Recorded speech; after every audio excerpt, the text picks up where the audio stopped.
So hi guys, welcome back to my channel tune in with Deepika और मैं हूँ Deepika. So guys, आज है 17 जुलाई और आज अभी शाम बज रहे हैं 7:20 एंड आज का दिन स्पेशल इसलिए है क्योंकि आज से मैं अपने चैनल पे beauty related, health care, skin care वगैरह रिलेटेड सारे वीडियोस आज से सीरीज़ में शुरू करने वाली हूँ। सो जो भी इंटरेस्टेड थे कि मैं हेयर केयर, स्किन केयर वगैरह में वीडियोस नहीं बना रही हूँ, तो गाइस उनके लिए ये खुशखबरी है कि अब से मेरे ब्लॉग्स में आप skin care related, health care related सारे वीडियोस देख सकते हो। सो अब से मैं आप सबके साथ शेयर करने वाली हूँ बहुत इफेक्टिव एंड असरदार DIYs जो कि आप घर बैठे कर सकते हो, होम रेमेडीज़। सो मेरे इस सीरीज़ में ये सीरीज़ का मैं शुरुआत करने वाली हूँ हेयर केयर से, जो कि अब आप जब सबको पता ही है कि जैसे मानसून आ चुका है एंड मानसून अपने साथ बहुत सारे प्रॉब्लम्स लाता है। उनमें से एक बड़ा प्रॉब्लम है हेयर फॉल का। मुझे नहीं लगता है कि ऐसा कोई भी होगा कि मानसून में जिसको हेयर फॉल नहीं होता था। वैसे तो अभी पूरे साल भर सबको हेयर फॉल का प्रॉब्लम होता है, लेकिन मानसून में बहुत ज़्यादा मानसून आया नहीं कि उसके साथ हेयर फॉल का प्रॉब्लम भी ला लिया। ऐसा रिसर्च में देखा गया है कि पूरे साल भर में सबको हेयर फॉल होता है। पूरे साल भर में जितना भी हेयर फॉल होता है उससे 30% ज़्यादा गाइस मानसून में हेयर फॉल होता है। 30% बहुत ज़्यादा है। 30% हेयर फॉल ज़्यादा इंक्रीज़ हो जाता है during this monsoon due to humidity और वगैरह वगैरह बहुत सारे क्लाइमेटिक रीजंस के वजह से हेयर फॉल बहुत ज़्यादा बढ़ जाता है। ऐसे बहुत सारे रीजंस तो है ही हेयर फॉल के। सो पहले एक ब्रीफ जानकारी ले लेते हैं कि हेयर फॉल होता क्यों है। तो पहले तो बहुत सारे रीजंस हैं। मैं मेजर 4 रीजंस आपके साथ शेयर करने वाली हूँ कि क्यों हेयर फॉल होता है। फर्स्ट रीज़न है गाइस हमारा डाइट। हाँ, हमारा डाइट, अगर हमारे डाइट में proper nutritions, proper minerals, proper vitamins ये सब नहीं है, जिंक, विटामिन डी, सेलेनियम, ये सब अगर हम नहीं ले रहे हैं ठीक से, अगर हमारे डाइट में ये प्रॉपर तरीके से मौजूद नहीं है तो हमारे हेयर फॉल होगा ही। और सबसे ज़्यादा बुरी बात ये है कि आधे जन को पता ही नहीं रहता है कि हम लोग डाइट ठीक से नहीं ले रहे हैं और इसलिए हमारा हेयर फॉल हो रहा है। ये सबसे बड़ी एक डिसएडवांटेज है इंडिया में कि हम लोग अपने डाइट को उतना ज़्यादा ध्यान को देते नहीं हैं, तो जिसके वजह से हमें हेयर फॉल होता है, बहुत कुछ प्रॉब्लम्स होता है। लेकिन मैं अभी फ़िलहाल हेयर फॉल रिलेटेड बात टॉपिक कर रही हूँ, तो मैं उसी पे कंसर्न करती हूँ। उसके हमारे डाइट प्रॉपर नहीं रहने से, प्रॉपर न्यूट्रिशन वगैरह नहीं आने से भी, बॉडी के अंदर नहीं जाने से भी हेयर फॉल होता है एंड ये बहुत ही मेजर इशू है। सेकेंड, अगर आपको कोई हेल्थ इशू है, यानी कि कोई मेडिकल हेल्थ इशू है, बहुत लंबे समय से आप बीमार चल रहे हो या आपको बहुत मेडिसिन वगैरह लेनी पड़ती है, तो ये एक रीज़न है हेयर फॉल का। बीमारी में तो हर किसी का बस नहीं है, लेकिन मेडिसिन की वजह से, बीमारी की वजह से भी हेयर फॉल हो सकता है, सीवियर हेयर फॉल हो सकता है। थर्ड रीज़न है post pregnancy and menopause. Post pregnancy ये किसी से छुपा नहीं है कि आफ्टर डिलीवरिंग अ चाइल्ड एक मदर का पूरे बॉडी के साथ साथ हेयर, स्किन, पूरे बॉडी में जो लॉस होता है वो रिकवर नहीं हो सकता है, बहुत टाइम लग जाता है। तो पोस्ट प्रेगनेंसी में लैक ऑफ न्यूट्रिशंस के वजह से भी बहुत हेयर फॉल होता है एंड ड्यूरिंग मेनोपॉज भी हमारे हार्मोनल्स, जो भी हमारी लेडीज़ है जो मेनोपॉज के तरफ है, उनको भी lack of nutritions and hormonal changes की वजह से बहुत हेयर लॉस होता है। ये रहा आपका third reason. And the fourth reason is the external issue. External issue से मेरा ये मतलब है कि जैसे कि हार्ड वाटर हो गया, अलग अलग जगह के अलग अलग पानी है, कहीं खारा पानी मिलता है, कहीं मीठा पानी। तो जो खारा पानी होता है, हार्ड वाटर, उससे हमारा हेयर फॉल हो सकता है क्योंकि वो हमारे बालों को बहुत डैमेज करता है। वो हमारे बाल उतना हार्ड वाटर वो सह नहीं पाते हैं, तो उसके लिए बहुत सीवियर हेयर फॉल हो सकता है due to hard water, due to stress, the main stress जिस पे हमारा कोई कंट्रोल होता नहीं है। स्ट्रेस के वजह से भी बहुत ज़्यादा सीवियर हेयर फॉल होता है and due to dandruff. Dandruff is one problem of scalp. तो डैंड्रफ के वजह से बहुत जन को हेयर फॉल होता है, बट इसका ट्रीटमेंट बहुत किया जाता है, बट कोई असरदार होता नहीं है। तो डैंड्रफ की वजह से मुझे खुद डैंड्रफ है, तो मैं समझ सकती हूँ उसका प्रॉब्लम। डैंड्रफ की वजह से, स्ट्रेस की वजह से, हार्ड वाटर की वजह से एंड अगर आपके स्कैल्प में कोई इन्फेक्शन है तो ये हो गया एक्सटर्नल। तो मैंने अभी आपके साथ 4 पॉइंट्स शेयर किए हैं कि किस लिए आपको हेयर फॉल हो सकता है। तो आप काइंडली उसमें से कैटेगरी से देख लीजिए कि कौन से रीज़न से आपका हेयर फॉल हो रहा है। अगर आप रीज़न नहीं जानोगे कि किस लिए आपका हेयर फॉल हो रहा है तो उसका ट्रीटमेंट करना नामुमकिन। और रही बात मेरे हेयर्स की, तो मेरा अभी जो हेयर फॉल हो रहा है, मैं उसको एक्सट्रीम भी नहीं बोल सकती गाइस, एक्सट्रीम से अगर कुछ ऊपर होता है हेयर फॉल, तो वो हेयर फॉल में अभी मुझे हो रहा है ड्यू टू, क्योंकि लास्ट 3-4 मंथ से कभी मुझे कोविड हो रहा है, कोविड की वजह से पोस्ट कोविड का असर है हेयर फॉल, तो कभी मेरे मेडिकल इशू के लिए इतना लंबा मेडिसिन वगैरह के लिए चल रहा था मेडिसिन उसके लिए। एंड मेरी एक छोटी बेटी है जो कि अभी तक 2.5 साल की है, तो पोस्ट प्रेगनेंसी का भी जो है असर वो अभी भी दिख रहा है हेयर फॉल। तो मुझे तो मतलब सीवियर से भी बहुत ऊपर लेवल वाला जो हेयर फॉल होता है वो हो रहा है मुझे, बट कुछ किया नहीं जा सकता। जो सपाट अभी मैं आपसे जो DIY शेयर करने वाली हूँ, आप बहुत सारे वीडियोस में देखे होंगे, ब्लॉग्स में देखे होंगे, एलोवेरा मास्क फॉर हेयर। वो हम सबको पता है कि एलोवेरा क्या है, वो एक रामबाण है, वो प्लांट किंगडम से है। एलोवेरा जो है वो एक प्लांट है एंड उसमें तो भंडार है गाइस विटामिन का। उसमें आप कोई भी विटामिन ले लो, विटामिन ई भरपूर मात्रा में है, vitamin C, vitamin A, vitamin B12, folic acid, enzymes वगैरह, वो लोडेड है। गुड बैंक मीन्स बैंक है एक, तो वो लोडेड है। तो एलोवेरा वो खुद ही में अपने आप में इतना कारगर एक दवा है, not only for hair, for skin also, for internal health, for skin, for hair, for everything. Aloe vera is मतलब रामबाण है वो हमारे लिए।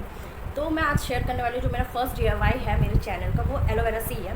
तो बहुत एलोवेरा मास्क वगैरह आपने देखे होंगे, लेकिन आज मैं जो शेयर करने वाली हूँ वो है एलोवेरा टॉनिक फॉर हेल्थ के साथ। अगर हेल्थ भी ठीक होगा तो आप इसको हेल्थ के वैसे भी ले सकते हैं, हेयर के लिए भी ले सकते हैं। तो एलोवेरा टॉनिक फॉर हेयर में हो मैं बेसिकली ये कंसेप्ट रखी हूँ गाइस कि अगर आप कोई भी मास्क लगाते हो, आपको खुद पता होगा कि कोई भी मास्क जो होता है वो पेस्ट फॉर्म में होता है, उसकी कंसिस्टेंसी रनी नहीं होती, उसकी पेस्ट टाइप की होती है। तो हमारी स्किन में जो है जो पेस्ट चीज़ है उससे ज़्यादा जो लिक्विड फॉर्म की जो चीज़ें हैं वो ज़्यादा जल्दी पेनिट्रेट करती है। मतलब अगर आप लिक्विड फॉर्म में या सीरम फॉर्म में कुछ भी डालते हो अपने स्किन में या अपने स्कैल्प में, वो जल्दी पेनिट्रेट होगा एज़ कम्पेयर टू पेस्ट या मास्क। तो इसीलिए मैं आज आपके साथ एलोवेरा मास्क वगैरह शेयर नहीं कर रही हूँ, एलोवेरा टॉनिक शेयर कर रही हूँ फॉर हेयर। और इससे मैं टॉनिक इसलिए बोल रही हूँ क्योंकि सीरियसली टॉनिक का काम है मल्टी फंक्शनल होता है टॉनिक। एंड टॉनिक हम लोग जानते हैं अपने हेल्थ के लिए भी टॉनिक वर्ड कितना इंपॉर्टेंट होता है, इसलिए मैं ये टॉनिक वर्ड यूज़ की फॉर हेयर।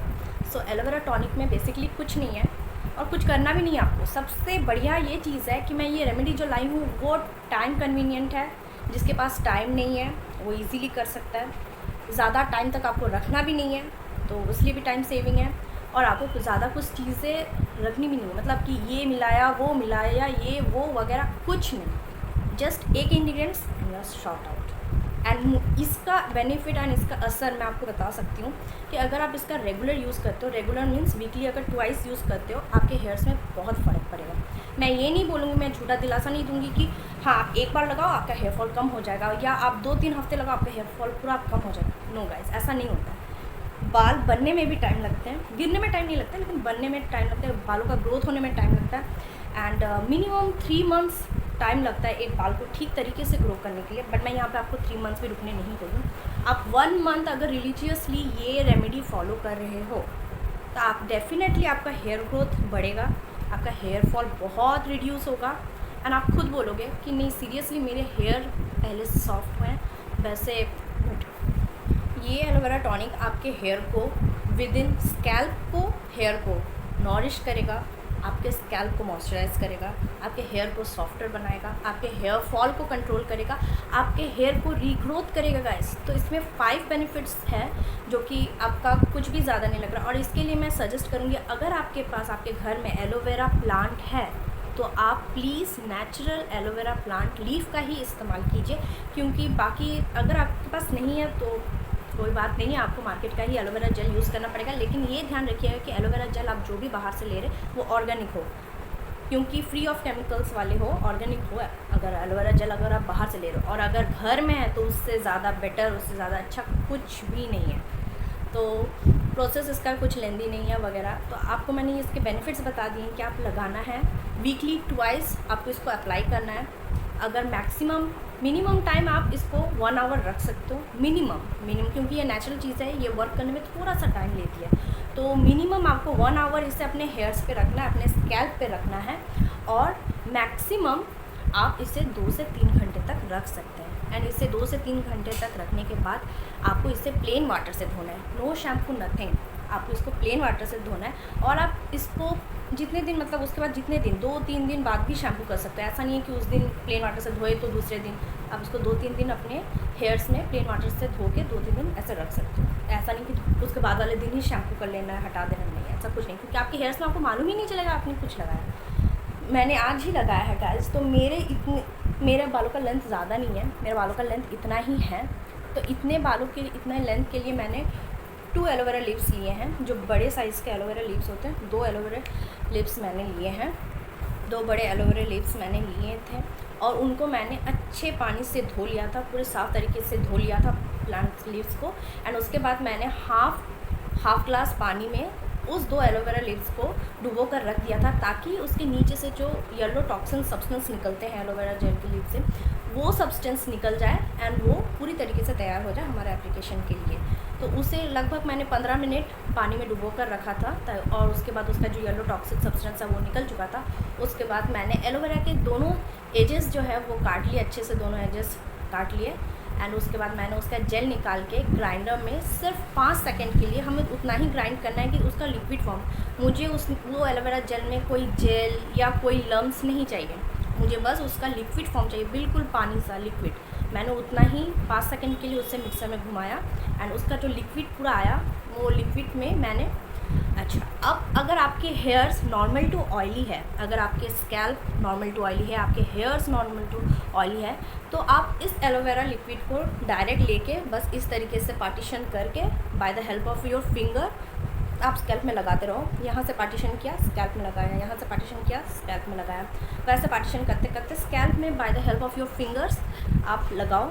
बिल्कुल कंफर्टेबल है, कुछ नहीं है। पूरे सिर में, पूरे स्कैल्प में कवर करने के बाद जो भी एलोवेरा लिक्विड है वो आप पूरे अपने हेयर्स में लगा लो, हेयर्स के नीचे में, हेयर्स में पूरे तरीके से लगा लो, बस हो गया। और अगर आपका स्कैल्प ड्राई है और आपके हेयर्स अगर एक्सट्रीमली ड्राई है, तो आप इस लिक्विड में एक विटामिन ई का कैप्सूल इसको काट के रख दीजिए।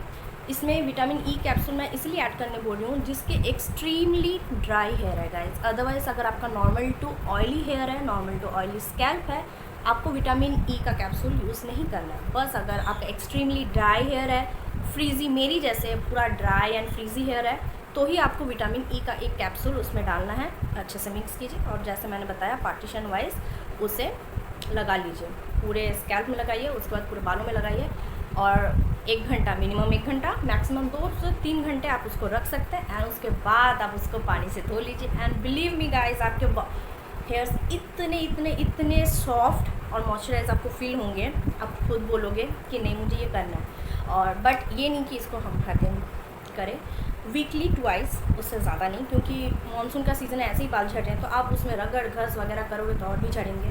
तो इसीलिए बस 2 बार, हफ्ते में 2 बार आप यूज़ कीजिए। विद इन अ मंथ आपको समझ आएगा आपका हेयर का क्वालिटी अच्छा हुआ है, आपके हेयर्स जो ड्राई थे वो सॉफ्ट हुए हैं, फ्रीजीनेस गया है, स्प्लिट एंड्स कम होंगे, आपके हेयर्स बहुत रीग्रोथ भी करेंगे। तो इसीलिए मैंने अभी ये प्रोसेस यहाँ पे मैंने यहाँ पे पूरा जो एप्लीकेशन है वो एक वीडियो के माध्यम से शेयर किया है। तो आप प्लीज़ टाइम वेस्ट ना करते हुए वो एप्लीकेशन देखिए, कैसा लगा अप्लाई ज़रूर कीजिएगा, क्योंकि हमारे हेयर्स बहुत ज़्यादा इम्पॉर्टेंट फैक्टर है, नॉट ओनली फॉर आवर पूरे बॉडी में। हमारे हेयर्स अगर थोड़ा सा भी कुछ होता है, बहुत बुरा लगता है गाइस, तो हमारे ब्यूटी रिलेटेड या हमारे पूरे पर्सनालिटी को हमारे हेयर बहुत एनहांस करता है, तो उसका केयर हमें ही करना है। तो इसीलिए टाइम वेस्ट ना करते हुए वीडियो को चेक कीजिए, जो मैंने एप्लीकेशन यहाँ पे शेयर किया है, और जिस तरीके से मैंने शेयर किया है प्लीज़ उस तरीके से ही कीजिएगा to get the maximum benefit from this. और ऐसे ही अच्छे एंड इफेक्टिव रेमेडीज़ के लिए, DIYs के लिए stay tune to my channel tune in with Deepika. और मैं आपसे फिर मिलती हूँ एक अच्छे से बहुत इफेक्टिव DIY से लेकर अपने ही चैनल पे।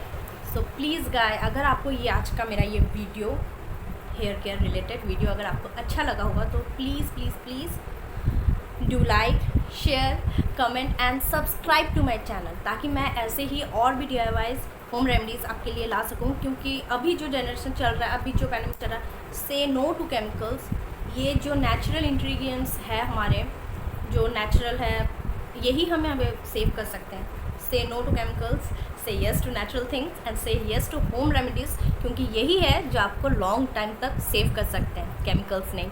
सो please guys do share, subscribe to my channel. Till then bye, take care.